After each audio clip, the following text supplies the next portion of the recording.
Hi everyone, Katya Woods here. I'm here with Joanna, and we're talking about Netflix's new fun vacation show, The World's Most Amazing Vacation Rentals. Okay, I'm going to be honest with you. Sometimes I have stuff in my previews and I'll be like, okay, keep it moving, right? This really spoke to me and it spoke to my daughter. So it became our little thing. We sat there and we watched, and we were only intending, oh, we'll watch one episode and we'll see how it goes. Girl, we ended up binging the thing, and we were like, trying to figure out who would have the like what was what. It almost became like a game. Oh, I think they're gonna choose this, and they're gonna choose this. So, talk to me a little bit about how you got involved in the show because it's amazing. I'm so glad you liked it. I'm really excited, honestly. I've been traveling for 10 years and I don't come from money. So this is like the really highlighted part that I want to express is that I grew up as the daughter of the cleaning lady, an immigrant from Brazil, and the fact that I get to see these amazing places and also show people that travel doesn't need to be this luxurious thing because we stay in properties that one of them costs like 20 bucks a night in Bali for this amazing life-changing bird's nest. Like, this is what you're going to get on the show. And I got involved because after 10 years of traveling, from sleeping on benches in Barcelona, literally did that, to sharing a hostel room with 20 international strangers, to catching all of the cheap flights and cheap buses. I have basically gone through the boot camp of travel. And when it came down to selecting unique properties, something that would really take all of us and all of our experiences over the top, I was the one to do it because I've seen and done and lived some crazy things. So it's been an honor. I'm so grateful and really excited to see how people feel and who they connect with based on the properties. Because if you've watched it, you could tell the personality types come across. Absolutely. Well, you and I have that in common. We're both Brazilian. My travel experiences came because both of my parents are artists. So that's how I got to traps. I had to be the plus one courtesy of my folks, and definitely got to travel on their dime and someone else's dime. Trust me, it was not, we were good, but we were not in that tax bracket. So I completely understand. The thing that I do love about this is, especially the properties that you chose, are so many people don't travel because of money. It's the number one thing.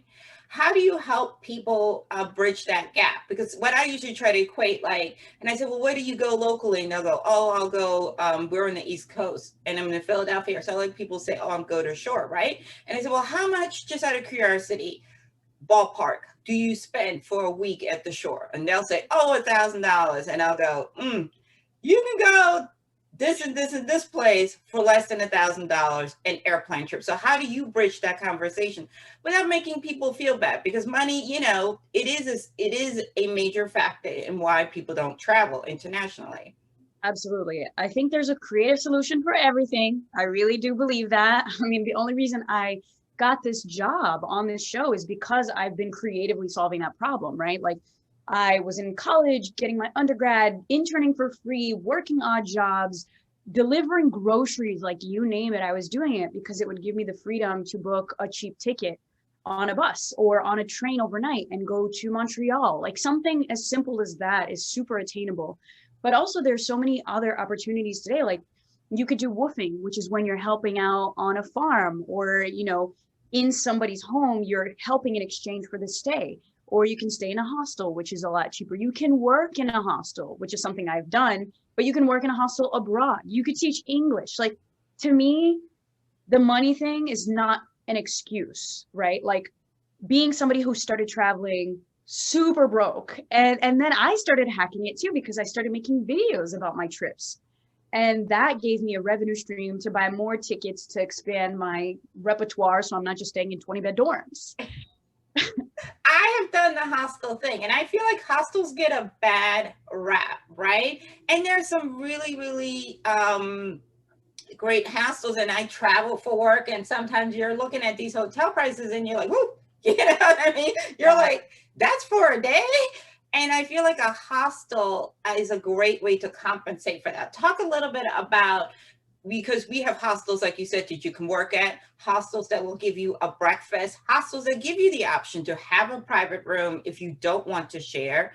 and internet, all these other things that you can get at a hotel. So talk a little bit about the great things about hostels. So hostels have such bad branding and it breaks my heart. I actually used to work in a hostel because after I studied abroad, I came back and I was broke. I needed a job, but I figured I would couple my two loves, travel, language, and then my other love, the need to make money to buy more tickets to continue to travel and learn languages. So I worked at North America's largest hostel, and it was like a massive operation. And what's really cool about the hostel culture is that it's not just a place to sleep. They coordinate events. So it's really this community experience. And we explore places like that on the show. In the first episode in Bali, the first property is very much in the same vein as Hostel. It's communal. And my co-host Megan chose it, and it was her first time staying in a communal space. And I'm like, oh, this takes me back. Like, this is how I started traveling. You get amazing food, really cool experience for nightlife. Sometimes there are like pub crawls and just a bar in the actual place. So I think that's like the gateway to traveling, especially for young people or for older people who are just interested in being in the middle of it. But also I do want to say, sorry about that. Hold on, quick. No worries. I do want to say that because of the vacation rental platforms, now you can travel to nice places if you're sharing it in a group for way less money. So every place that we would go to that was a little bit on the expensive side, I would split it up. I'd be like, all right, how do we slice and dice this price? And it like rhymes.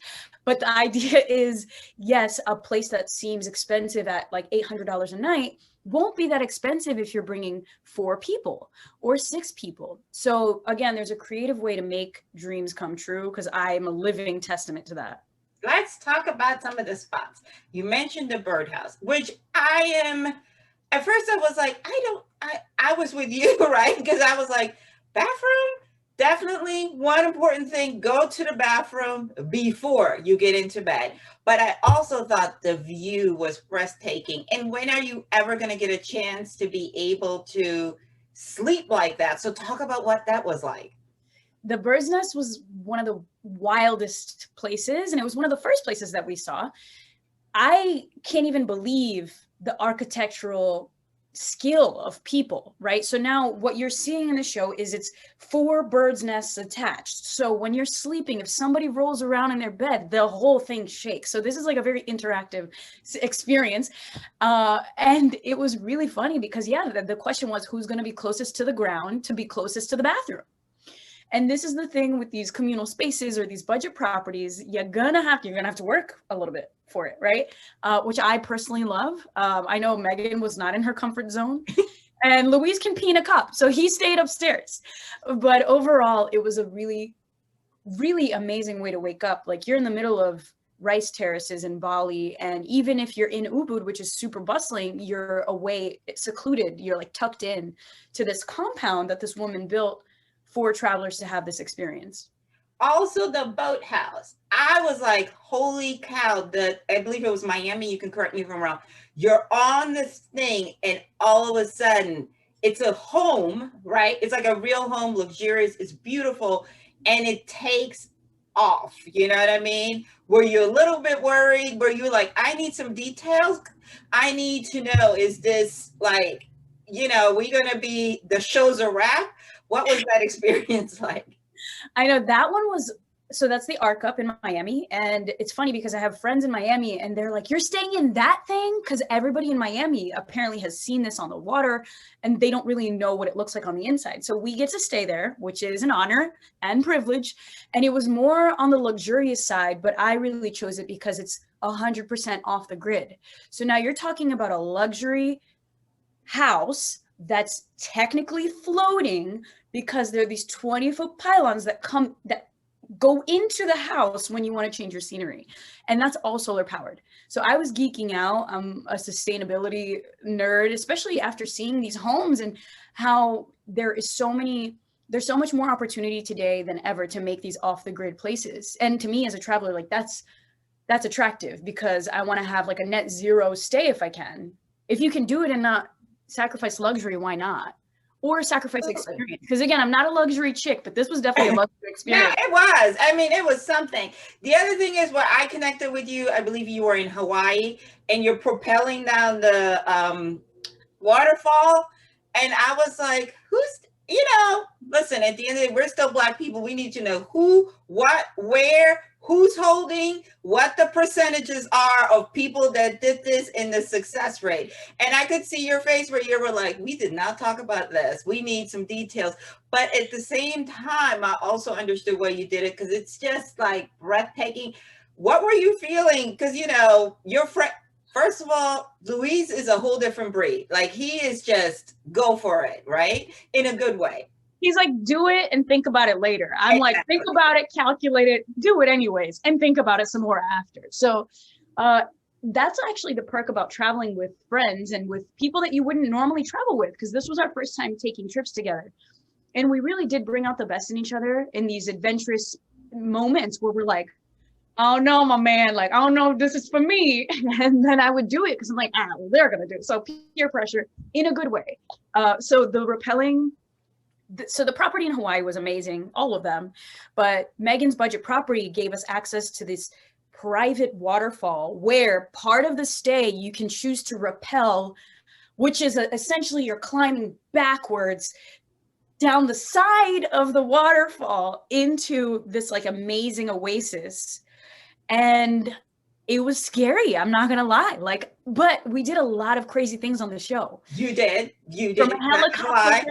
That crossing when you went hiking, mountain climbing, I was like, he's like, oh, here's a bridge. Excuse you? Like, that's not a bridge, that's a rope. That is a rope. That is not a bridge. And that's, again, I can't stress enough the fact that these homes were catalysts for so much more than just staying. Like, I'm an adventure chick through and through. I might have the look of fear on my face and I am scared, but I do it anyways because I know it's so much better to do it than to not do it. And these homes became catalysts to the crazy things that we would get ourselves into. So it was really, I mean, you wouldn't expect to have the wildest adventure of your life going to a luxury resort in an island in Alaska. Maybe you would, but that's not what I thought. I assumed that luxury properties, you're kicking back by a pool, drinking a martini. And meanwhile, I'm like flying in a helicopter, climbing on the side of this mountain. Like, it was insane. Absolutely. Talk about, because we talked a little bit about Luis, who I was very surprised about because he picked the luxury properties and he's a real estate agent. But at the same time, he is, for lack, it's almost, I don't want to say he's a hippie, but he has very much the spirit of nature. He meditates, he wants to sleep under the stars, and, he did the whole igloo thing and getting in the water. So he was the fearless one. So was Megan like a little bit more cautious and you in the middle? How did that all balance out? At the end of the trip, we were like siblings. So Luis is like the younger brother. Megan's the younger sister too. Ironically, I'm the youngest one in real life, but I think in the context of the adventures and what we were doing, I'm the one that's like done a lot of the things that we were doing, but just not as extreme. So I was coming at it with like, all right, we could do this, guys. Luis definitely dove in head first and thought about it later. Always barefoot, living his best life. And yeah, I think you nailed it on its head. He's lived a very luxurious life, but because of the way we were doing our trips, you had to see everything, right? So we were in these budget properties and I saw him fall more and more in love with the budget properties because those are the ones where you get the grittiest experience. Those are often my favorites too, but this is how I got my start to travel, right? So like I live and breathe the grit. And for Megan and Luis, both of them, it was their first time being like, wow, this is what it is to stay in the communal space. And Megan is first time newbie traveler. She's very much, an all-American woman. And she's just down. What I really respected about Megan is you saw her transform. She was willing to do everything we were doing. And uncomfortable as it might have been, she was still up for it. We all just learned so much more about ourselves and helped each other grow and evolve during the trip. I agree. I feel like, again, I do love that about Luis, where he was like, I'm down for it. Even when he was on the bike and my daughter and I were like, oh God, oh God. Like, oh God. Yeah. I'm like, what is happening? I said, he's not even wearing a helmet. What are you doing? Yeah. No. And it's like the X Games, right? It was so wild. And you're in the van and you're in the RV and you're driving. And at the same time, you're like, we have to catch up, but you're being cautious. And you have a car and he's like, zoom. You know what I mean? So I did relate with that. And I also like that food was a huge component, you know, because it is a part of travel, whether you do street food or whether you do luxury dining, but part of immersing yourself in these places is trying the food. What was that like as far as, you know, getting, you know, because you guys had some really good meals. Yeah. So we actually dedicated a whole trip, a whole episode for gourmet stays. And that's one of my favorite episodes. You just see, I recommend eating before you watch that though, because you're gonna get hungry. Like it's insane. And that was a very global trip, which just speaks to how food really is important no matter where you are in the world. Obviously, we eat for life, right? But it was really special to see the different ways that you could stay in a rental. And that's the catalyst that inspires your food meals. So my property, that was one of my favorite properties. It was the Playhouse, and it's in Massachusetts. And, you know, when you're talking about the best culinary experiences in the world, a lot of people, especially from the East Coast, wouldn't assume Lee, Massachusetts. But that was what made it so unique. You know, I took us back in time. We're staying at this amazing place called the Playhouse, and we just had this like medieval times culinary experience that we were a part of. And not many people get to experience that because they don't even necessarily look for that. So from the cooking school in Mexico that Megan took us to Niseko, Japan, with those, you know, luxury private chef, we ate everything, and it makes me hungry now. Now, before we wrap up, tell the audience, because obviously I love the show and I agree with you. Don't watch that episode unless you've eaten, because you're going to be like munching for stuff and we don't have it at the house. It's that good. Tell the audience a little bit about what you want them to get out of the show, other than it being fun and we're going on these adventures. What do you hope to inspire the average person that's on the fence about traveling to do? Such a good question. As somebody who grew up in between cultures, right? Like I was born in Brazil, grew up in the States. I was never 100% anything. And because of that, I started dedicating my life to learning languages and to traveling and to being in the culture and really absorbing and respecting culture. What I hope people get out of the show is understanding that travel isn't this outsider looking in experience anymore. We're not just there as if we're observing residents in an aquarium. What I love about these rentals is it gives you the opportunity to really be there and immerse yourself and learn. But at the same time, I really hope that we keep respecting where we go, because there is that controversy with rentals damaging or potentially, you know, risking the local communities. So if we go in with the respecting, observational, how can we contribute meaningfully instead of taking away, like that's what I really want for this show to inspire people to do. And then the last thing is like just going somewhere, stay safe. Obviously, we're still in a pandemic, so there's safety. But in the show, you see that there are so many options regionally where you could take cars or buses where you're not putting yourself in danger and you're still opening your mind to an experience that will most likely change your life. I absolutely agree. I hope you get a season 2 and where you can introduce us to some new places. I definitely looked at some places that I'd been before too and been like, oh, had I known that this was there, I definitely would have done it. It was an absolute pleasure. And again, I absolutely adored the show. And I see a lot of stuff in my profession. And this was just, I was like, I immediately asked all my friends, like, have you seen this? This is fun, you know, because we see a lot of drab. We see a lot of sad things. So this is like, I was like, you've got to watch it. You know what I mean? So I hope that, you know, you guys tune in and that it inspires you to travel.